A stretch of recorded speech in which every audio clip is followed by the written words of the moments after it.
Job chapter 31. Job asks for judgment. I made a covenant with my eyes, not to pay attention to a virgin. For what is one's lot from God above, one's heritage from Shaddai on high? Is it not the calamity for the unjust and disaster for the workers of iniquity? Does he not see my ways and count on my steps? If I have walked in falsehood, or my foot has hurried to deceit, then let him weigh me with honest scales, then God will know my integrity.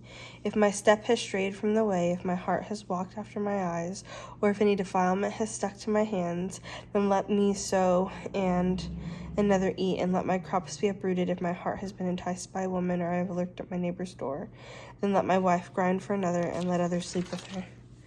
For that would be a shameful act, and iniquity to be judged. For it is fire that devours to our destruction, and uproots all my harvest. If I have denied justice to my male or female servant when they disputed with me, then what could I do when God rises up? When he visits, how will I answer him? Did not he who made me in the womb make him? Did not the same one form us in the womb? If I withheld the desires of the poor, or let the eyes of the widow to fail, if I ate my morsel of bread myself without letting an orphan eat of it, but from my youth I reared him as a father, and from my mother's womb I guided her.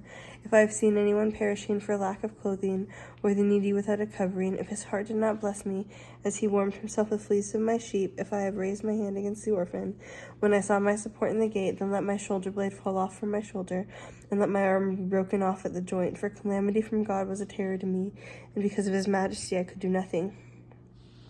If I had put my confidence in gold, or said to find gold, you are my security, if I rejoiced because of my great wealth, or because of the abundance of my hand acquired, if I looked at the sun when it shines, or the moon moving in splendor, so that my heart was secretly enticed, and my hand threw a kiss to my mouth, then this would also be iniquity to be judged, for I would have denied God above. If I rejoiced at my enemy's misfortune, or gloated because calamity found him, if I have not allowed my mouth to sin, by asking for his life with a curse, if anyone in my household has ever said, who has not been filled with his meat, but no stranger had to spend the night outside, for my door was open to the traveler, if I had covered my transgressions like Adam, by hiding my guilt in my bosom, because I feared a great multitude, and the contempt of clans terrified me, so that I kept silent and would not go outside. Oh, that I had someone to hear me. Look, here is my signature. Let Shaddai answer me. Let the accuser write the indictment. Surely I would carry it on my shoulder. I would bind it on me as a crown. I would give him an account of my steps. Like a prince I would approach him. If my land cries out against me, and its furrows weep together, if I have eaten its fruits without money, or caused the death of its owners, then let briars come up instead of wheat, and stinkweed instead of barley. The words of Job are ended. Job chapter 32. Young Elihu speaks. Elihu. So these three men stopped answering Job because he was righteous on his own eyes. Then Elihu, son of Bereshel, the Buzite of the clan of Ram, became very angry. He was angry with Job for justifying himself rather than God. He was also angry with his three friends because they had not found an answer, and yet condemned Job. Now Elihu had waited to speak to Job because they were older. When Elihu saw that there was no answer in the mouth of these three men, his anger was aroused. Then Elihu, son of Bereshel, the Buzite, responded and said, I am young in days, and you are old. That is why I was timid and dare not to tell you what I know. I thought, let days speak and many years teach wisdom, but there is a spirit in people, the breath of Shaddai, that gives them understanding. It is not only the aged who are wise, or old men who understand justice. Therefore I say, listen to me. Even I, will explain what I know. Look, I waited for your words. I listened to your reasoning. While you were searching for words, I gave you my full attention. But behold, no one proved Job wrong.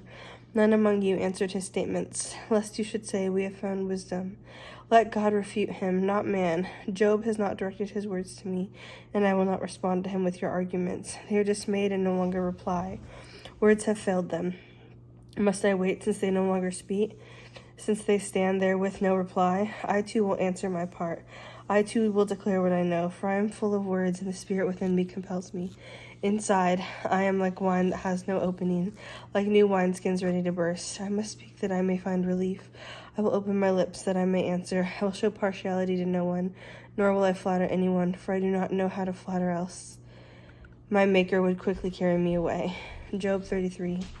But now, Job, listen to my words and give ear to everything I say. See, now I open my mouth, my tongue in my mouth speaks. My words are from my upright heart. My lips speak sincerely what they know. The Ruach of God has made me. The breath of Shaddai gives me life. Answer me if you can. Array yourselves before me. Take your stand. Look, I am the same as you before God. I too am formed from clay. See, no fear of me should terrify you, nor should my pressure be heavy on you. Indeed, you have said in my hearing, I heard the sound of words. I am pure, without transgression. I am innocent, without iniquity. Yet he has found fault within me. He considers me his enemy. He puts my feet in the shackles. He watches closely all my paths. But in this you are not right. I answer you, for God is greater than a mortal. Why do you contend against him, that he does not answer all his words? Indeed, God speaks once, even twice, yet no one perceives it. In a dream, in a vision of the night, when deep sleep falls on men as they slumber in bed, then he opens the ears of men and seals their instruction in order to turn a man from his conduct and to cover a person's pride. He spares his soul from the pit and his life from perishing by the sword, or a person is chastened with pain on his bed, with continual strife in his bones, so that life flows bread and his soul desirable food. His flesh wastes away from sight, and his bones once unseen now stick out. His soul draws near to the pit, and his life to the messengers of death. If there is an angel beside him, a messenger, 1 out of 1,000, to declare to a man his uprightness, then he is gracious to him, and says, deliver him from going down to the pit. I have found a ransom. Let his flesh be restored like a child's. Let him return to the day of his youth. He entreats God and is accepted by him. He sees his face with a shout of joy. He restores to the man his righteousness. He sings to others, saying, I have sinned and perverted what is right, but I did not get what I deserved. He redeemed my soul from going down to the pit, and my life sees the light.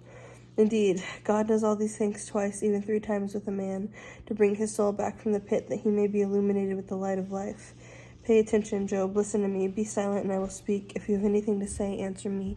Speak, for I want to justify you. If not, then listen to me. Be silent, and I will teach you wisdom. Job 34, testing Job's claims. Then Elihu answered, hear my words, you wise men. Give ear to me, you men of learning, for the ear tests words as the mouth tests food. Let us choose for ourselves what is right. Let us learn together what is good. For Job says, I am righteous, but God has deprived me of justice. Concerning my right should I lie? My wound is incurable, although I am without transgression. What man is like Job, who drinks mockery like water, who keeps company with evildoers, and walks with wicked men? For he says, it does not profit a man when he makes his delight with God. Therefore listen to me, you men of understanding. Wickedness is far from God, and justice from Shaddai. For he repays a person for what he has done, and brings on the person what he deserves. Truly God does not act wickedly, and Shaddai does not pervert justice. Who appointed him over the earth? Who put him over the whole world? If he were to set his heart on it, and gather to himself his ruach and breath, all flesh would perish together, and mankind would return to dust. Now if you have understanding, hear this. Give ear to the sounds of my words. Can someone who hates justice govern? Will you condemn the mighty righteous one, who says to a king, worthless man, and to nobles, wicked men, who show no partiality before princes, and does not favor the rich over the poor? For they are all the worker of his hands. They die in a moment at midnight. People are shaken, and they pass away. The mighty are removed without a hand. For his eyes are on the ways of man. He sees all his steps. There is no gloom and no deep darkness where evildoers can hide themselves. For he does not consider a man further, that he should go before God in judgment. He shatters the mighty without inquiry, and sets others in their place. Thus he recognizes their deeds. He overturns them in the night, and they are crushed. He strikes them for their wickedness in a place where the people can see, because they turn from following him and have not understood any of his ways. They cause the cry of the poor to come before him, so that he hears the cry of the afflicted. But if he is quiet, who can condemn him? If he hides his face, who can see him? Yet he is over a nation and an individual alike, so that godless men should not rule nor lay snares for people. Suppose someone says to God, I have borne chastisement, but I will not act wickedly any more. Teach me what I cannot see. If I have done evil, I will not do it again. Should he requite on your terms because you reject it? But you must choose it, not I, and declare. Now declare what you know. Men of understanding declare. Wise men who hear me say to me, Job speaks without knowledge, and his words lack understanding. Oh, that Job might be tested to the end for answering like wicked men. For he adds rebellion to his sin. In our midst he claps his hands and multiplies his word against God. Job 35. Then Elihu answered, saying, do you think this is just? Do you say my righteousness is greater than God's? For you ask, what will it profit you?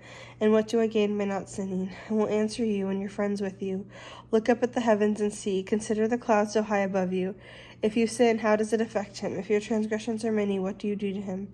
If you are righteous, what do you give him? Or what does he receive from your hand? Your wickedness is for man like yourself, and your righteousness for a son of man. Because of a multitude of oppressions they cry out.